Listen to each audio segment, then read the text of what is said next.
Is this real?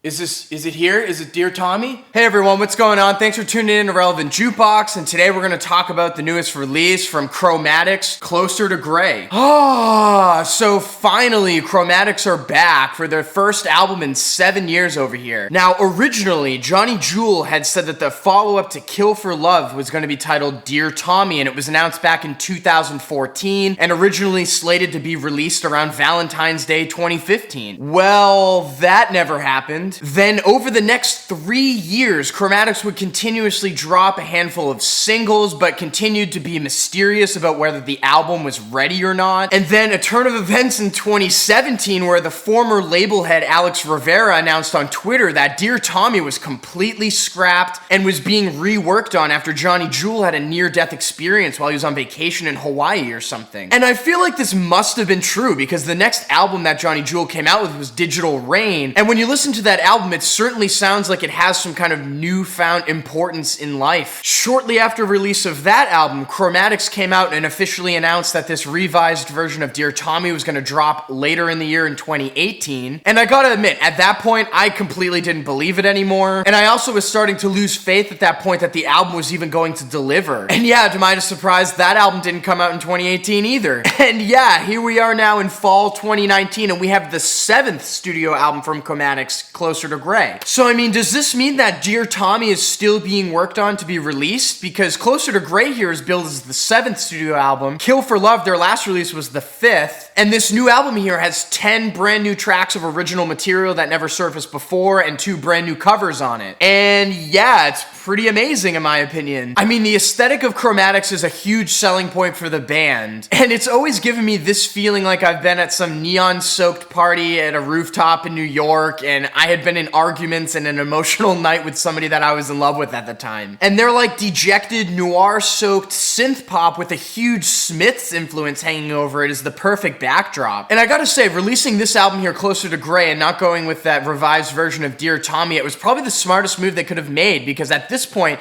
for the fan base, after all of the delays and announcements, who knows if Dear Tommy would have even led up to their expectations at this point? And what a better move to make than to redefine those expectations, because Closer to Grey here does showcase an expansion in their sound palette in a lot of ways. Overall here, there's a lot more clarity and energy in these tracks. The synths sound a lot more vibrant and even get weirder at times. And the guitars also have more of a presence on the album. This release is not nearly as hazy and dreamy as Kill for Love, and it's pretty much packed front to back with straightforward synth pop tracks that are pretty tightly written and performed, and there aren't any like experimental odysseys or detours that run off for like 8 minutes. The record kicks off with a cover of Simon and Garfunkel's Sound of Silence, which goes over really well and sets this kind of haunting mood for the album. And moving further down the track list here, we actually get a career-defining standout in my opinion with the track Twist the Knife. It's just about everything that makes Chromatics special in one song. I love the deflated like lead melody that the synthesizer plays. There's a super catchy chorus and a pulsating beat that carries the track. I mean, yeah, it might be my favorite Chromatics song, maybe their best track since Kill for Love. And I'm loving the transition that it takes into the next track, Light as a Feather, with that really dreamy, loopy melody that leads into the hook on the track. I'm light as a feather. I mean, it kind of gives me chills. Also, the other cover on this record of On the Wall by Jesus and Mary Chain goes over really well too, and I actually think I might like it a little more than the original cut. The guitars sound extremely fuzzy on here, and I'm loving that like really weird chirpy melody that carries throughout the track. The only track on here that kind of feels slightly half-baked is the title track. I mean, it kind of just carries on for 2 minutes and then abruptly ends. And a couple of other songs on here just don't really stick out as much as the others. But yeah, I mean, I think they knocked it out of the park on this one, and if you're a Chromatics fan, I can't really see what's not to love about this album. And after a 7-year wait of all the hype, all the controversy, all the delays, I think it's still pretty impressive that they were able to deliver an album that goes toe-to-toe with Kill for Love. So yeah, with all that being said, I'm feeling an 8.5 on Closer to Grey. Now, at the time of me recording this video, there is not a vinyl release of this album yet. However, Italians Do It Better always puts out vinyl, and I'm pretty sure this one's gonna get one too, because if you look on their website, it says that there's a vinyl cut, but it hasn't really been been announced yet, but I mean, keep your eyes out. I'm gonna leave a link down below to their store so you can check. And yeah, let me know what you thought about this album down in the comments too. And as always, guys, thanks for watching. If you like these videos and want more from me, make sure you stay subscribed and hit that like button down below. And ring the bell as well to make sure you get notified when I put out my next review. Whew!